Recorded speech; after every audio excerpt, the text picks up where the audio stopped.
Hi everybody, welcome back to another exciting episode of Bark Out with Bones. So I've been a little busy the past 2 months, I believe. Yeah, I think it's been 2 months since I last put out my video. Anywho, over the weekend, I was able to attend a very awesome event that San Antonio, Texas Kennel Club put together. It was known as Dog Days of Summer, and we had a Puppy 101 class. So I've been getting so many questions about what is PuppyPlay, how do I get into PuppyPlay, the history of PuppyPlay, and so forth. So I am gonna let you know a little bit what I learned at this Puppy 101 class. So, get ready, listen up, take some notes. Here's PuppyPlay 101.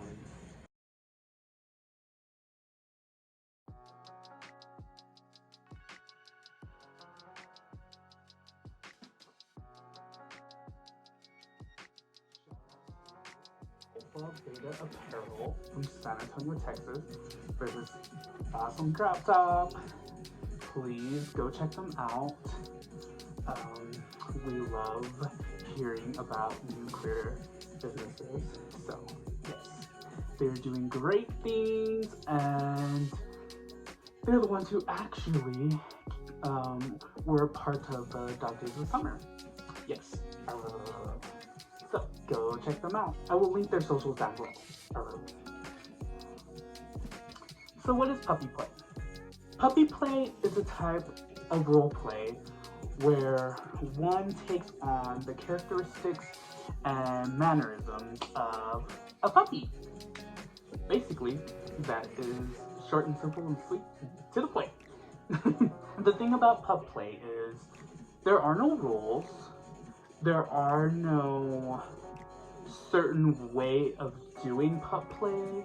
PuppyPlay is basically what you and whoever is a part of your PuppyPlay is what you make it. There are no rules you have to follow. I mean, as long as you respect. There are many stories of where PuppyPlay first developed, or first came about, what have you. We can honestly take it back to the Egyptians and even way before then. Animal roleplay has been a thing forever. If you really look into actual history and stuff, you will see that a lot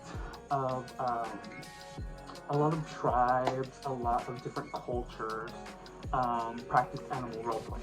Now, if you want to get into the leather side of things, there are many, I guess you can say, rumors or many different examples of where it all started. But from my understanding, the leather community emerged right after World War II. So there were soldiers who, I guess, had never experienced their homosexual side, and they were able to, as a soldier, being surrounded by so many other LGBT people. So basically, once the war was over and they came back to society, back then it wasn't okay to be gay. So they had to come up with a safe space. And basically, they turned to leather. Because what is leather? When you wear leather, at the time, it was a depiction of masculinity. It was a depiction of dominance. A lot of motorcycle clubs that were popping up and coming about. It was associated with dominance, and they didn't want to come off as effeminate. I know things have changed since then, but this is the history of it. they didn't want to come off as effeminate, so they turned to leather and they started to form a safe space where they could have their leather brothers together and they could do whatever they wanted to, because it wouldn't be seen as them being, it wouldn't necessarily show them as being homosexual, because it was like a hideout for a lot of them. It was a cover. People would never guess that they were homosexual. It was just leather, masculinity, dominance, and that's basically where it came about. So, where did the puppy scene start? Well, like I said, it dates back way before like the Egyptians, and even before that, people have been doing animal roleplay for the longest time. But it came from the leather community. So, there were people known in the leather community as masters, and they had what you would call as a slave. Basically, a master and a slave had a contract. The slave basically signed over everything. Finances, their house, a lot of them signed over their entire body. You could do whatever you want to me, and that. So, there were a thing called leather dogs. Slaves took on the character of a dog, basically like PuppyPlay, but they took on the persona of a dog, and it was a leather dog hood. But these dogs were literally treated like dogs. They were slaves to their masters. Whatever master said to do, they would do. Whatever master gave them to eat, they would eat. See where I'm going there? Okay. So they were literally slaves, which I don't kink shame, but that's not my thing. A lot of leather dogs were just used as sex slaves. I'm gonna tell you that right now. They were used for sex. And a lot of people just wanted to have fun. They wanted the wag your tail, rah, rah, rah, rah, rah, rah, rah. So this is how PuppyPlay came into. They wanted to develop a way where it's not about sex. It's not about just serving a master. They wanted to have fun with it. They wanted to wag their tail, they wanted to be unconditionally loved, they wanted scritches and cuddles and what have you. So here we are today. A lot of companies, a lot of leather companies, or companies that cater to fetish, BDSM, there were several companies that came out with puppy hoods so that we can have a playful time, and it wasn't just about sex and being a slave to someone and what have you. But yeah, that is a little brief history of how we came about. Ways, I guess, to experience PuppyPlay. There's a sexual side of PuppyPlay, and there's a non-sexual side of PuppyPlay. I'm actually both. It depends on who I am with. Most of the time, I like to get into my puppy headspace, and I just want to be cuddled. I want to play fetch. I want to play tug of war with the rope. I just want to be right there by whoever I am playing with, I guess you could say. Whoever I am experiencing my puppy playtime with. And yeah, I just want to be a puppy. There are instances where I will be more of my wolf side. My wolf side comes out, and that is in the bedroom. But most of the time I just want to be a puppy. So this is how I became a puppy. I became a puppy because I had a lot of anxiety. I had a lot of depression. I would go out, but I wouldn't really talk to many people. I would just be there, just noticing and watching and stuff. I had really bad anxiety at one time. I learned of PuppyPlay through a friend, actually.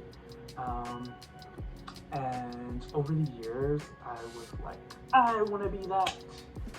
I learned about it a long time ago, but I've only been a pup going on 4 years now. Yes, it's been 4 years. I learned about it because I was in the BDSM community for a while.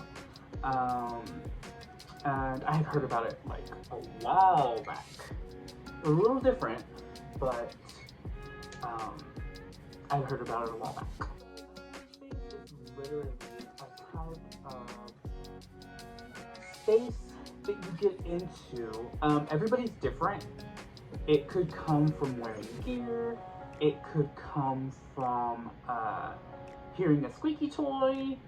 It could come from the way someone rubs the back of your ears, your neck, the very back of your lower back right here. It could come from anywhere. Everybody's different. There is not, like I said, like I will keep repeating, there is no right way to do puppy play. Everybody gets into their headspace a different way. There are a lot of things that can help it, but like gear, but you do not need gear to be a puppy. Sure, it helps. It helps you get into your puppy headspace. Some people it doesn't, because being a puppy comes from your heart, not from what you wear, not from how much most expensive gear you have, tails. Sure, they're fun to have and everything, but a true pup is a pup from the heart. I can't say that enough. There are so many puppies that come to me and say, I'm not a pup because I don't have a hood. I'm not a pup because I don't have one of those harnesses like you guys. I don't feel like a pup because I don't have a tail. Whoever's telling you that, tell them to get lost. Puppy play is whatever brings you joy. Puppy play is what you make it. When I first started, I did not have a hood. I couldn't afford a tail. It's been years. Over the years, I have acquired gear. But when I first started puppy play, it was just me like this. And I knew I was a puppy for a very long time, but like I said, I didn't really get into puppy play until about 4 years ago. So yeah, I know so many more pups that get into pup play because of the fact that they have anxiety or depression, or they're suffering from some kind of illness, or just the fact that they feel alone. Yeah, I just wanted to tell you, you're not alone. That's how I came into my puppy persona. That is why I came into my puppy persona. I dealt with so much anxiety, and I was on the bridge of not wanting to be here anymore, if I can be honest about that. I had gone through some times, and it was a lot. But thankfully, I found an outlet in puppy play, and it's helped me ever since. So, you are not alone. And if you ever need a friend, I am here for you. Just message me. The little community and how pup came about. And we talked a little bit of the 2 ways that you can basically the 2 ways that you can play out pup play. I know I said that there are no rules, but there are two ways. There's a sexual way and there's a non-sexual way. That's just the way it is. And there is also, we talked about gear and how you do not need gear to be a pup because a pup comes from the heart. If you believe you are a pup, if you say you are a pup, you're a motherfucking pup, and nobody can tell you otherwise.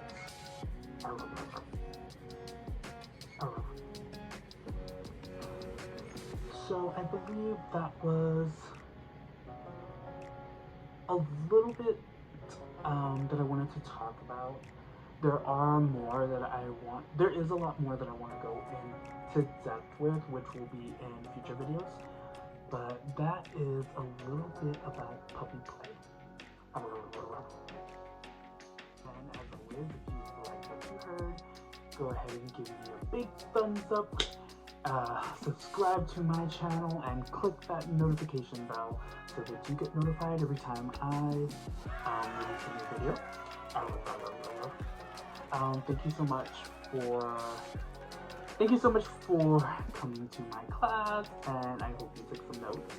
There will be further discussions about puppy roles, because there are different types of roles you can get into during PuppyPlay. There are alphas, betas, omegas, there's handlers, and so forth. And I will talk about that in the next video. Love you all. Thank you all so much for tuning in. Good night.